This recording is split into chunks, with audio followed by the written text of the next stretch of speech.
All right, everyone. Welcome back to the Motive and Enemy. Today we have Robert. Robert, thank you so much for making some time for us, man. This is going to be an interesting story, an interesting build by all means. So tell us, man, what do you drive? So this is my 2013 Fiat 500 Abarth.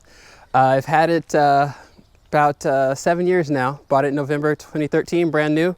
Took the plastic off myself, had 2 miles on it, and been driving the heck out of it ever since. All right, so why this car?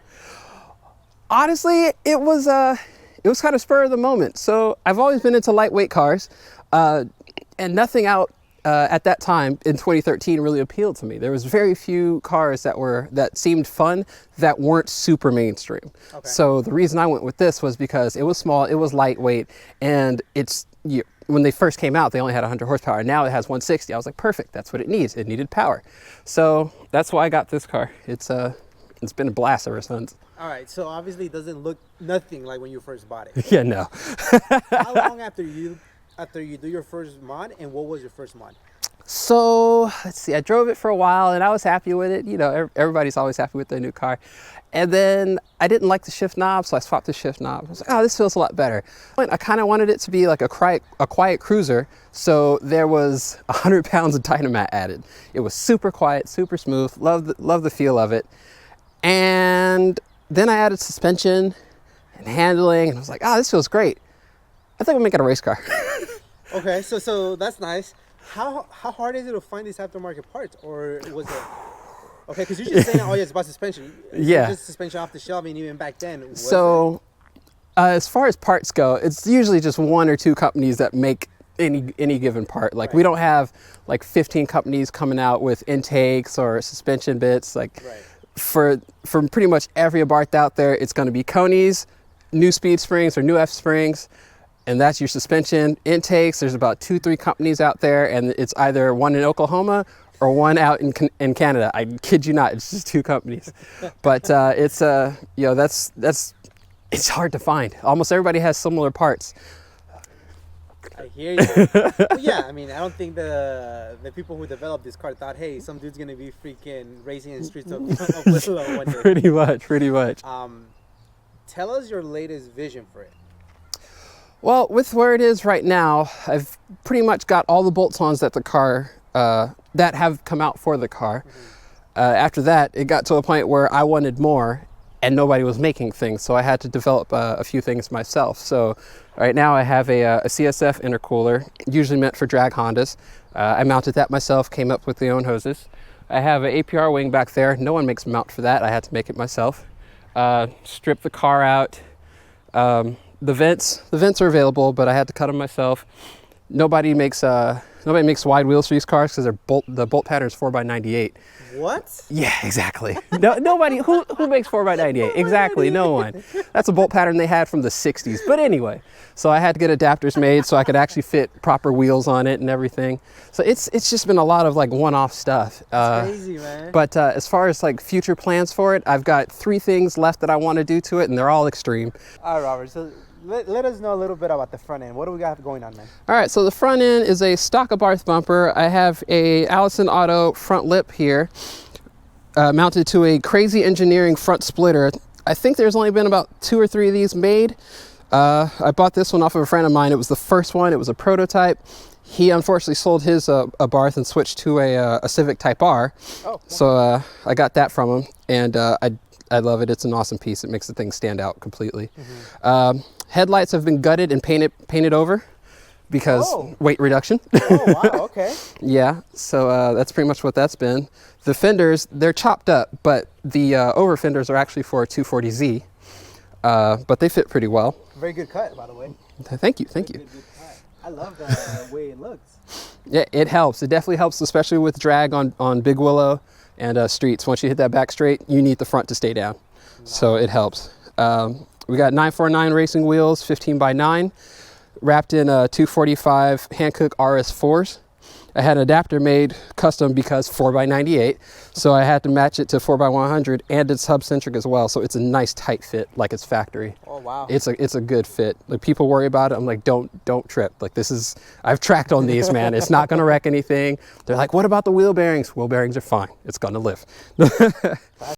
Speaking of that, tell us about your suspension pieces. What do you have going on? So now, before I was running the new Fs and the Conies, but now I actually have a set of CKS suspension coilovers, 2-way adjustable in the rear, 1-way in the front. These are expensive, but they're probably comparable to like Olin's. Oh, wow. They're super high, and it is single-handedly the best upgrade I have on this car. Sweet. It's my favorite upgrade. Like everything else, I was like, oh, you feel it, you know, put the roll cage, oh, it's a little stiffer. I put the suspension on, I was like, perfect, this is it. I don't need anything else. You felt it right away. Man, it handles like a dream. Oh, it's so gorgeous. I'm so glad I got those. Pretty penny though. Oh yeah, oh yeah. I can only imagine. Yeah, you had to come out of pocket for those. I think they were like 2,500. Oh, sure. Yeah, not cheap, but they work. I didn't even think it was that high. Nah, but they're high end. They're gorgeous. They're lovely. Soup for a whole month on that one. Huh? Dude, months. But on top of that, I swapped out the lower control arms for DNA arms. The company is based out in Italy. The lower control arms are half the weight of the stock ones. Stock ones are about. What's the benefit? Okay. Yeah, So stock ones are about 5.5 pounds. These are 2.5 pounds. Wow. And they have instead of polyurethane bushings, they have solid bushings. So Right. there's zero flex. No flex zone. So, you don't have it when you do the power takeoffs, like it's not waving. There's no torque steer. It just goes. Huge improvement then. Absolutely. See, beyond that, front sway bar upgrade, Taro front rotors wrapped in with Ferodo brake pads. They'll pull your face off. They will absolutely pull your face off. Good stuff. Very good stuff. Well, the car weighs nothing too, so That helps. That helps. Yeah. I like it. Yeah. You will, if you're not careful, you'll lock it up. Is there any future plans for the brakes? With the wheel and tires, with the wheel, brake, suspension setup, I'm pretty much happy. Like I said, I'd like to go 15 by 10 in the fronts, probably even 15 by 11. But at the same time, I don't want to do that just yet, because if I go rear wheel drive, then I'm gonna need that in the back. So I'm happy with the wheels as it is right now. We'll wait until everything else comes together, and then we'll consider it done. Sweet. All right, so let's move over side skirts. Side skirts are stock. I have the rear fender. The rear fender is a 3-inch over fender for a 240Z. Similar setup in the back. I've got a rear torsion bar because they don't use a sway bar. It's just a solid bar right across. Makes suspension adjustment a little weird, but it works. I have a 60mm adapter in the back to expand the wheel out, and same thing, 4x98 to 4x100. Taro rotors, Ferodo brake pads. The rear suspension is just it's nice. I love it. Minor adjustments and everything was good. I cut out the rear bumpers to reduce drag because these have a big catch in them. Like it just catches all kind of air. Main straights, back straights. Parachute, huh? Basically. Yeah. So cutting that out helped out with a lot of drag, Help with top speed and stuff. Let's see what else. That's about it there. What kind of tow hooks are those? That's an OMP tow hook. I actually attached that to the stock front crash bar. I saw that. And then I didn't want the weight of the crash bar, so I cut the crash bar. You got the track, so let's hope that there's not that many traffic. Yeah, exactly. Nobody should be hitting me. I'll hit something before something hits me. And rear diffuser? Rear diffuser I actually made myself. Oh, no way. Because once again, that's one of those things that nobody came out with. Lack of aftermarket. Tell us a little bit about the wing. The wing is an APR GT 250 wing. It's the 61-inch version. I actually bought it secondhand from a guy who was running it on his E36 M3. And when I bought it from him, it was the plain carbon as it normally is, but it had been sun damaged, like seriously. So what I did was take it to a shop out in Orange County, had them paint match it to the Fiat white, and that's why it matches so well. And then I had to make brackets myself. These are actually the second brackets I made. The first ones were heavy, Okay. but these are a little better. I love how you kept the stock wing. Yep, I wanted it to flow into it because my friend actually did a comparison where he took the stock wing of the Abarth and the stock trunk of the 500 where it doesn't have the wing on there. And without that wing, the back end gets floaty. So I figured it's got good aero on it, just continue off of that and make it better. With it. Okay. No, it's super leveled. Yeah. Yeah, that was I'm a bit OCD in some parts, so that was one of them. that was a big one. Yeah, that was a big one. All right, usually we talk about the engine compartment first, but since we're in the back end, what are these vents for? That's for my radiator. This is one of those I wonder if I can projects, so I decided to put the radiator in the back. It's a CSF R1 competition radiator, rated for about 750 horsepower. All hosed with 16 AN hoses, front to rear, wrapped in DEI gold heat wrap. And it's been pretty solid so far. Can't wait to get it to the track and do some serious testing and, you know, proper shakedown, but it's been good so far. Lexan swapped. Okay, and then did you do the cutouts or? I did the cutouts myself, Sweet. Yep. I removed the stock glass, you know, made a template for them, swapped them out. I had Lexan in the front doors and the rear as well, but for drag reduction, I took the back window off. I actually took it off when I was painting the car and just figured, leave it off. All right, Robert. I guess let's talk about your interior. What do we got going on? All right, well, we got a seat and a steering wheel, and that's about it. That's all you need. But so I have a OMP wheel. It's the Corsica 300, I believe. OMP spacer and the OMP hub. The reason I did that was because the first time I went to the track with the stock configuration, the pedals are too close. So if you had your arms in a comfortable position, your legs were cramped. And if your legs were in a comfortable position, you couldn't really reach the wheel. So that's the reason I did that. So the seat position, by the way, Cobra Mola S seat, awesome seat, love it. I slid the seat back about 3 inches, extended the wheel about 4 inches, and the shifter is a AAD short shifter system with a 7-inch titanium extension meant for an STI. Oh. So it's actually this is actually for an STI. It's threaded for it and everything. I just figured I'd steal it. Why not, right? Beyond that, I have a temp gauge on the cluster right there. That's to make sure everything's going good with the radiator.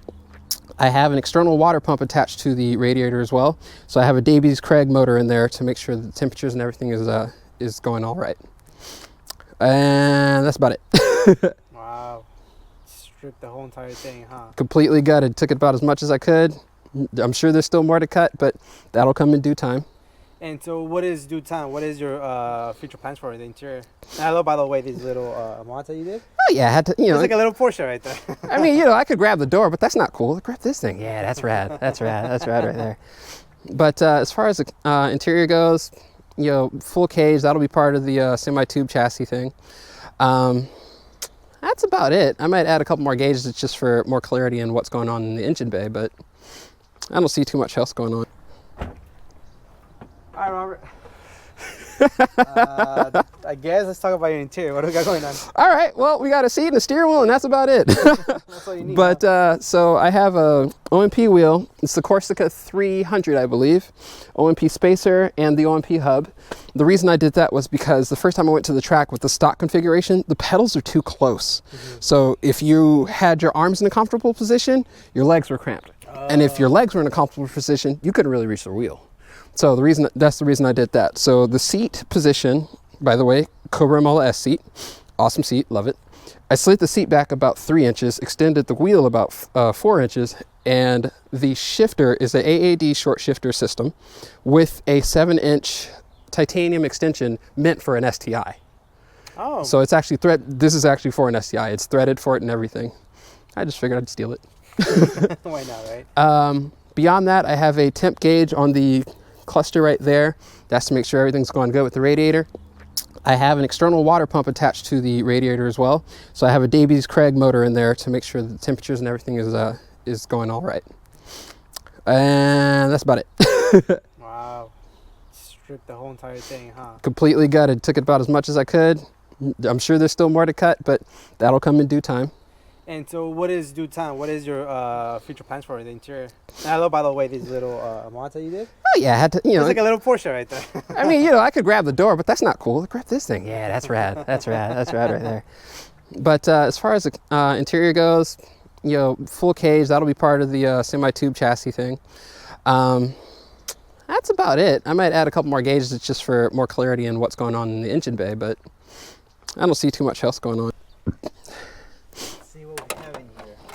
What's powering these little... Little cars get little engines. So this is the stock 1.4 turbocharged motor that comes in the Fiat 500. It's called the multi-air because it actually has a hydraulic controlled intake valve. So it's kind of like VTEC, but Italian. It's not as straightforward a system as VTEC, so it is more complicated to tune, which is why, unfortunately, there's probably only about 2 tuners in the US that can do it, or in North America, technically. Beyond that, the engine itself is stock, but I've done a lot of modifications around it. You have your ATM cold air intake right here. You've got your Turbo Smart wastegate, forged blow-off valve behind there. It all routes to the CSF front mount radiator. From there, we go into a ceramic coated charge pipe. Engine's stock, and then we have a 3-inch exhaust from turbo back. High flow cat, extremely loud, totally fun. Swapped out the battery with a 3-pound anti-gravity lithium ion battery. This battery is tiny.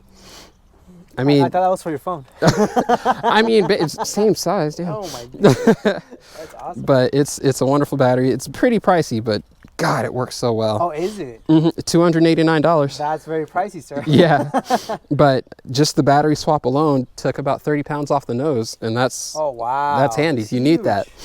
So beyond that, I have a lightweight Clutchmasters lightweight flywheel and their FX 250D for better traction and grip. We have the AED oil catch can here, lightweight battery tray, lightweight tune. What else I have in here? Lightweight pulley. Swapped out all the hoses for silicone. You can see that gold line right there. That's the coolant line that runs to the radiator in the back. Nice. Yep. So what kind of power are we pushing? Last dyno had me at 178, which is pretty good considering that the factory rating was 160 to the engine, and most factory ratings are kind of high anyway. Okay. Most cars dynoed right off the floor hit about 130 to 135. So it actually is an improvement. Oh, okay. Sweet. Future plans? 400 horsepower. We're going with the Comp Turbo CTR 2868, 48 millimeter in, 48 millimeter in, 47 millimeter out. Of course, that'll have to be mounted to a tubular manifold, which will be coming from Gravituned, which is based out in Europe somewhere. And the tune for it, unfortunately, there's nobody out here that can tune it that high, that well. There's a company out in Greece that'll be doing that for me. What? Yeah, you definitely took a hard project to take on, huh? Oh yeah, I don't know what I'm doing, but I'm doing it well. Well, keep doing what you're doing, even if you don't know what you're doing. It's fun. I have to. This is nuts. All right, Robert, thank you so much for making the time for us. This is definitely, I did not know coming in that it was going to be that much of a work for you. Holy crap, man. Yeah. Please keep going, because this is amazing. So any future plans that maybe you forgot about, and any shout outs? I think as far as future plans, that's pretty much been it. Like I said, they're all insane, they're all crazy, but I'm gonna do them. Rear wheel drive, 400 horsepower, semi-tube chassis, carbon fiber body. Like, I gotta go nuts. I gotta go all the way. But as far as shout outs go, I've only got a couple of shout outs really. It's one to Fiat Abarth Club. They're the ones that first accepted me when I went on my first canyon run. It was with them. They helped me out. I helped them out. It's been a great exchange ever since. I love the whole group. They're awesome people. Beyond that, I have one major shout out, and that goes to Eric at Madness. They were based in Signal Hill. They moved out to Texas now. And their first market was the 500 and the 500 Abarth, but they've expanded to Alphas, other Italian cars, and now even some American brands. So mad shout out to Eric. Love you, bro. Beyond that, it's just been a project kind of thing. It's just, can I do this? How can I do this? Oh, I did it. All right, what's the next one? So that's pretty much what it's been. That's awesome, dude. Thank you so much for your time. Cannot wait to see you in the track. I know you were supposed to go, but had to be rescheduled. That's all right. Hopefully the cooling issues, there's no issues, and we can start putting some more power, man. Oh yeah, I can't wait. It's gonna be fun. Thank you, Robert. I appreciate it, man. Have a good day. Same to you, man. Dude, you need to make a fucking YouTube channel. I'm not even kidding. Do you ever record yourself at the track?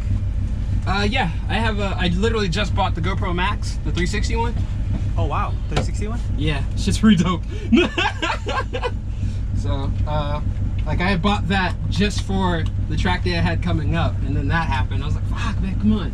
So, next track session, I'll have some 360 footage. Alright, my guy. So, what do you want? A couple of laps or something? Whatever you want, man. Don't put yourself at danger. Whatever you want. Alright, for sure.